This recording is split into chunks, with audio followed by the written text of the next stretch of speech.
पुण्यभूमी आणि तपोभूमी असलेला नाशिक जिल्ह्यातील श्री क्षेत्र त्र्यंबकेश्वर येथील आनंद आखाड्याचे विद्यमान सचिव असलेले आणि स्वामी सागरानंद सरस्वती यांचे उत्तराधिकारी असलेले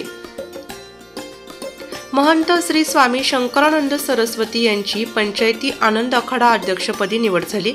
स्वामी शंकरानंद सरस्वती हे अखिल भारतीय आखाडा परिषदेचे कोषाध्यक्ष आहेत। 3 महिन्यांनी प्रयागराज येथे होणारा कुंभ आणि त्यानंतर त्र्यंबकेश्वर येथील सिंहस्थ कुंभमेळ्याच्या दृष्टीने स्वामी शंकरानंद सरस्वती यांची निवड महत्त्वाची मानली जात आहे।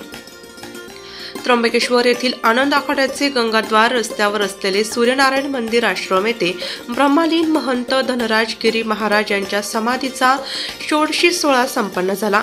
या सोहळ्यासाठी आनंद आखाड्याचे रमता मंच यांसह सर्व साधू संत आणि महंत उपस्थित। याबरोबरच सर्व 10 आखाड्यांचे ठाणापती महंत साधू यांसह विविध आश्रम मठ यांचे साधू संत उपस्थित होते। या निमित्ताने येथे संत भोजन आणि महाप्रसादाचं आयोजन करण्यात आलं होतं। याबाबत अधिक माहिती नाशिक लोकशाही न्यूज वृत्तवाहिनीशी बोलताना पंचायती आनंद आखाड्याचे अध्यक्ष स्वामी शंकरानंद सरस्वती यांनी दिली।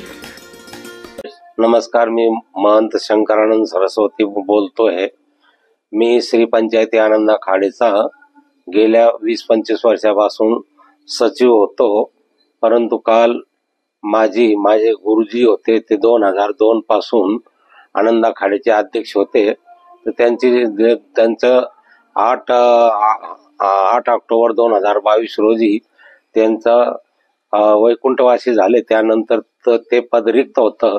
त्या पदावरती काल आमच्या पंचपरमेश्वरच्या वतीने माझी अध्यक्षपदी निवड झाली।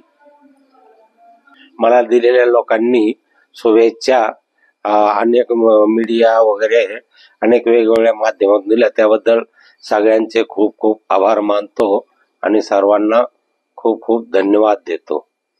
वृत्तसंकलन विभाग, नाशिक लोकशाही न्यूज, नाशिक।